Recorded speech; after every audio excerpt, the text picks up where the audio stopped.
तो एक बार फिर से जय हिंद सभी को। आज हमारे पास है क्लोज टेस्ट नंबर 12, है ना। कल हम 11th वाला कर चुके थे, अभी हमारे पास है 12th वाला, है ना। तो ये जो क्लोज टेस्ट आपका है वो आपका पहले जो आपके 2022 में जो आपके सीजीएल का एग्जाम हुआ था उसमें आया हुआ है, ठीक है। प्रीवियस ईयर का ही है।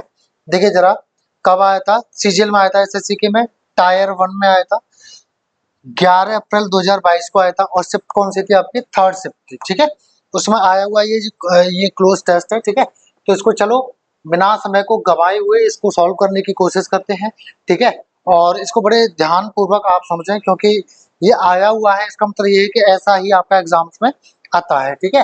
तो पहले डायरेक्शन देख लो जरा, क्या लिखा हुआ है डायरेक्शन में 1 to 5। इसका मतलब ये है क्वेश्चन नंबर 1 से लेके क्वेश्चन नंबर 5 तक ये पैसेज है, ठीक है। यानी 5 क्वेश्चन पैसेज में से बने हैं। इन द फॉलोइंग पैसेज, नीचे दिए गए पैसेज में some words have been deleted, कुछ शब्द हैं जो क्या है, डिलीट कर दिए गए। So read the passage carefully, तो ध्यानपूर्वक पढ़ो जो है पैसेज को, and select the most appropriate option to fill in each blank. और हर ब्लैंक में जो सबसे ज्यादा उचित जो शब्द है उसको भरने की कोशिश करें, यानी वो सिलेक्ट करें उस शब्द को जो सबसे ज्यादा उचित है ब्लैंक्स में, उसको भरना है, ठीक है। चलो तो पढ़ते हैं पैसेज को। How should one read a story to a child, एक बच्चे को कहानी किस तरह से सुनानी चाहिए। अब देखो, आप अगर कॉमन सेंस आप लगाने की थोड़ा कोशिश करोगे तो वैसे आपने रीड का मतलब क्या जो है देखा है, पढ़ना। क्या होता है इसका मतलब, पढ़ना, ठीक है। बट एक चीज बताओ, जब आप किसी चीज को रीड करोगे तब भी तो आप किसी को सुना पाओगे, है ना। तो इसलिए यहाँ पे सुनाने का सेंस आया है, ठीक है।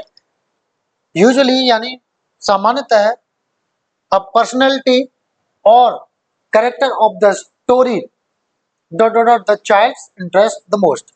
अब ये जो ब्लैंक है यहाँ पे हमें क्या चाहिए, वर्ब, ठीक है।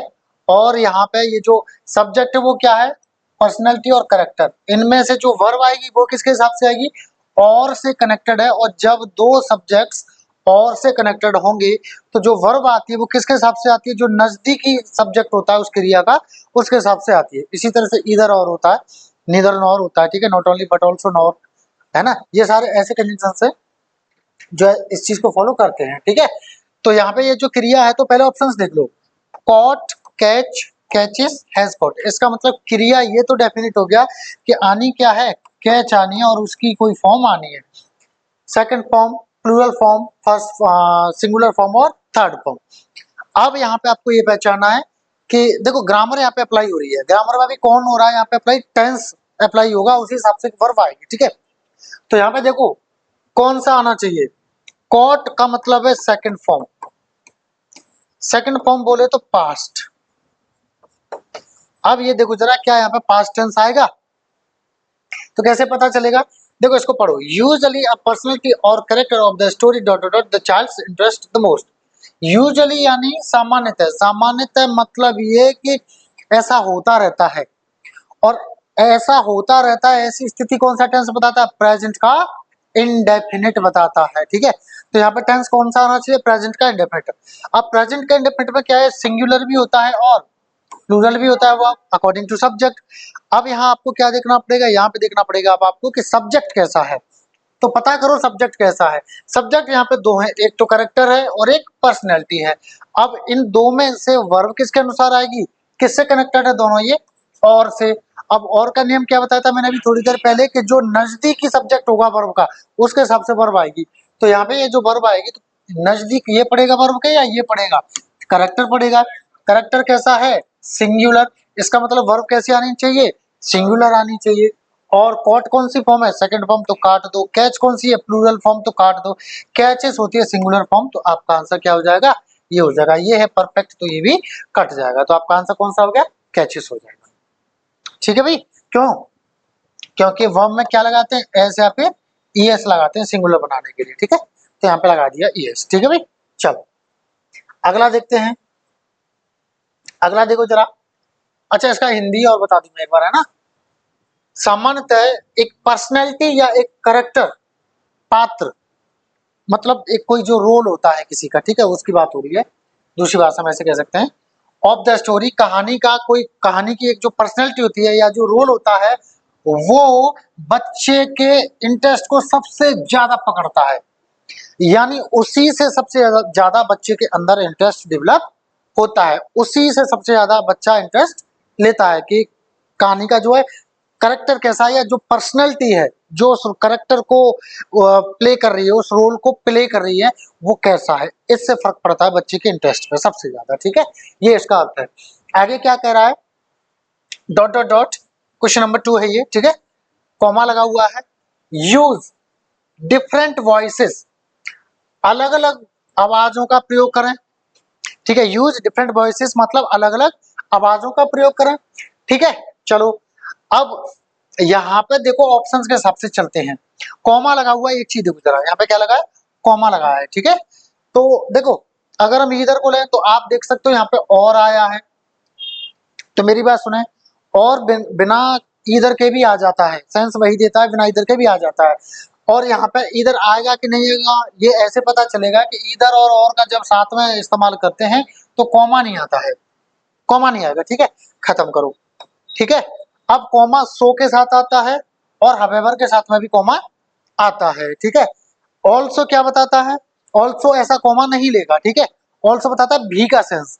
अब यहाँ पे अर्थ क्या रहा है कि यूज डिफरेंट वॉइसेस, है ना, अलग अलग आवाजों का इस्तेमाल करें। अब सेंस के हिसाब से थोड़ा कह तो सकते हो भी, बट कॉमा नहीं आएगा यहाँ पे। ठीक है, ऑल्सो के बाद में, तो यहाँ पे भी ये खत्म हो जाता है। ठीक है, अब बचा कौन सा, एक तो बचा सो और एक बचा आपका हवेवर, दोनों के बाद में कॉमा आता है। अब आपको देखना पड़ेगा कि यहाँ जो इस कॉन्टेक्स्ट में हवेवर का इस्तेमाल होगा या सो का होगा। सो का मतलब क्या होता है, अतएव, अतः, इसीलिए। हवेवर का मतलब क्या होता है, तब भी, फिर भी, लेकिन, ऐसा सेंस आता है। ठीक है, और ये क्या कॉन्ट्रास्ट बताता है, मतलब विरोध बताता है, मतलब पहले जो बात हुई होती है ना उसके थोड़ा हटके चीजें बताता है। जैसे मैंने कहा कि she is very rich, however she never helps her friends। ठीक है, कि वो पैसे वाली है फिर भी वो किसी की मदद नहीं करती है। तो क्या यहाँ पे ऐसा कॉन्ट्रास्ट हो रहा है, क्या यहाँ पे विरोध हो रहा है कि देखो पहले क्या कहा है कि जो पर्सनैलिटी होती है या जो करेक्टर होता है स्टोरी का वो बच्चे के इंटरेस्ट को सबसे ज्यादा पकड़ता है, इसीलिए अच्छा सेंस क्या दे रहे हैं आगे, तो क्या है, क्या करना चाहिए आपको, अलग अलग आवाजों का इस्तेमाल करना चाहिए। तो ये चीज इस चीज से मैच हो रही है ना कि कॉन्ट्रास्ट कर रही है। ठीक है, उसके विरोध में नहीं आ रही है, तो यहाँ पे हावेवर भी खत्म हो जाता है। फिर आपका बचता ही क्या है, सो। अब इसको लगा के फिट करके देख लेते हैं। सो इसीलिए मतलब किसी पर्सनैलिटी या किसी करेक्टर से बहुत फर्क पड़ता है बच्चे के इंटरेस्ट पे। ठीक है, इसीलिए जो है अलग अलग आवाजों का इस्तेमाल करें, तो इसीलिए का सेंस आ रहा है कि नहीं। अब यहाँ पे सो की जगह पे आप देयर फॉर भी लगा सकते हो, दोनों का ही अर्थ इसीलिए, अतः ऐसा कुछ होगा। ठीक है, चलो अब आगे फिर से ब्लैंक आ गया, यानी क्वेश्चन नंबर 3, तो देखते हैं इसको भी। देखो वॉइसेस ईच करेक्टर, यानी अलग अलग आवाज इस्तेमाल करें प्रत्येक करेक्टर। अब यहाँ पे आपको ऐसा लग रहा है कि प्रेपोजिशन आना चाहिए, है ना, और ऐसा फील नहीं हो रहा है कि अलग अलग आवाज जो हमें इस्तेमाल करनी चाहिए हर एक पात्र के लिए, हर एक रोल के लिए। तो सेंस के लिए वाला सेंस नहीं आ रहा, तो आपको वैसे तो बिना ऑप्शन देखे क्या लगा देना चाहिए था, फॉर लगा देना चाहिए था। अब इसको यहाँ पे सेंस जो है सेट करके देखने की कोशिश करते हैं। ठीक है, कि डिफरेंट वॉइसेस, फॉर तो चलो हो ही रहा है, इन दोनों इनको देखते हैं, हो सकता है और से बेहतर कुछ मिल जाए, पर देखते हैं, कोशिश करते हैं। तो जो है क्या है, सो इसीलिए अलग अलग आवाजों का इस्तेमाल करें हर एक करेक्टर द्वारा। इस्तेमाल कौन करेगा, आप। तो के द्वारा का सेंस आ रहा है क्या यहाँ पे, भाई आएगा क्या, नहीं। हर एक करेक्टर के साथ मतलब करेक्टर और तुम साथ साथ आवाजें अलग अलग करोगे, नहीं, वो करेक्टर ही करेगा। फ्रॉम करेक्टर सेपरेशन का कुछ हो रहा है ऐसा सेंस, नहीं। आपका सेंस क्या आ रहा है, हर चरित्र के लिए, हर पात्र के लिए, हर करेक्टर के लिए क्या है, आपको अलग अलग आवाजों का इस्तेमाल जो करें, अलग अलग आवाजें जो है डालें हर करेक्टर में। अब जैसे मान लो कोई आप कहानी है उसमें 3 जो है लड़कियां हैं और एक बुड्ढा है, एक अंकल है और एक लड़का है, तो हर कैरेक्टर की आपको अलग-अलग आवाज़ डालनी पड़ेगी, उसी से जो डिफरेंशिएट होगा कि कौन-सा कैरेक्टर का कैसे क्या है, ठीक है? तो उसी से थोड़ी चीज़ें और भी बेहतर होंगी। चलो, अगला देखेंगे, ठीक है? चलो, 1 मिनट।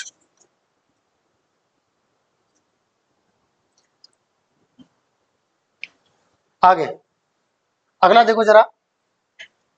और या फिर क्या करें, एक्ट आउट वेरियस, या फिर जो है एक्टिंग करें वेरियस, यानी जो तरह-तरह के कई सारे होते हैं। अब वेरियस के बाद में देखो ऑप्शंस के हिसाब से हम चलेंगे। अच्छा, यहाँ पे तो ये इसका तो हो गया तीसरे का, चौथे का ऑप्शन देखो जरा, है ना? और एक्ट आउट एक्टिंग करें वेरियस यानी कई प्रकार के, है ना? किसकी? पेजेस की। अच्छा, ये कहाँ के हैं? फ्रॉम द स्टोरी, कहानी से कई प्रकार के पेजेस की एक्टिंग करोगे? नहीं। शीट की एक्टिंग करोगे? नहीं। शीट क्या होती है? वो पेज होते हैं। पेज मतलब जैसे नोट्स वगैरह आपको दिए जाते हैं, वो शीट दी जाती है, ठीक है? और एक शीट कौन सी होती है? ये बैठने वाली, ये स्पेलिंग ये होती है, ठीक है? याद रखना। एक्सेल वगैरह में जो आप डाटा वगैरह तैयार करते हो, वो भी आप शीट पे ही करते हो। एग्जाम में आपको मिलती है, वो भी शीट ही मिलती है, ठीक है? मार्क शीट जो आपकी मिलती है स्कूल कॉलेजेस वगैरह से, जिसमें आपके मार्क्स होते हैं, तो वो ये वाली शीट होती है, ठीक है? तो शीट्स की आप एक्टिंग करोगे? नहीं। पार्ट्स की, शब्दों की एक्टिंग करते हैं? नहीं। ठीक है? कहानी के शब्द होंगे या कहानी के पार्ट्स होंगे? कहानी के पार्ट्स ही तो होंगे जिनकी आप एक्टिंग करोगे। तो act out various parts from the story, ठीक है? शब्दों को थोड़ी ना लेंगे, पार्ट्स को लेंगे, उनकी एक्टिंग होगी। पार्टिकुलर एक शब्द की, एक वर्ड की एक्टिंग करोगे क्या? नहीं, पूरे पार्ट की आप एक्टिंग करोगे। तो यहाँ पे आंसर क्या हो जाएगा आपका? पार्ट्स हो जाएगा, ठीक है ना? तो यहाँ पे लगा दो पार्ट्स। तो जो है कई सारे जो अलग-अलग तरह के जो पार्ट्स हैं कहानी के, उनकी आप एक्टिंग करो। किस लिए? To bring life to those characters, वो जो पात्र हैं उनका क्या हो जाए, उनमें क्या आ जाए, एक जान सी आ जाए, मतलब वो असली से लगे, ऐसा लगे कि मान लो कोई सिया राम जी का जो है कोई अगर एक्टिंग कर रहा है, तो ऐसा लगे कि वास्तव में वो सिया राम ही है, ठीक है? ये इसका अर्थ है। अब अगला 5वां देखो जरा इसको।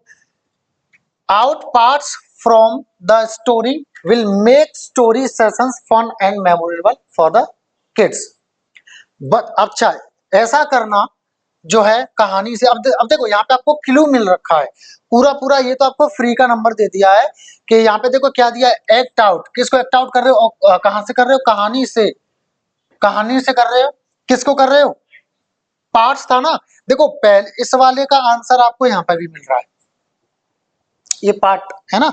अब यहाँ पे ये दे दिया है, ये सारी शब्द जो है इससे मैच हो रहे हैं, तो यहाँ पे ऑप्शन के हिसाब से देख लो या कॉमन सेंस लगा के देख लो, कौन सा देखना चाहिए, कौन सा आना चाहिए यहाँ पे, कॉन्टेक्स्ट के हिसाब से कौन सा आना चाहिए आपका?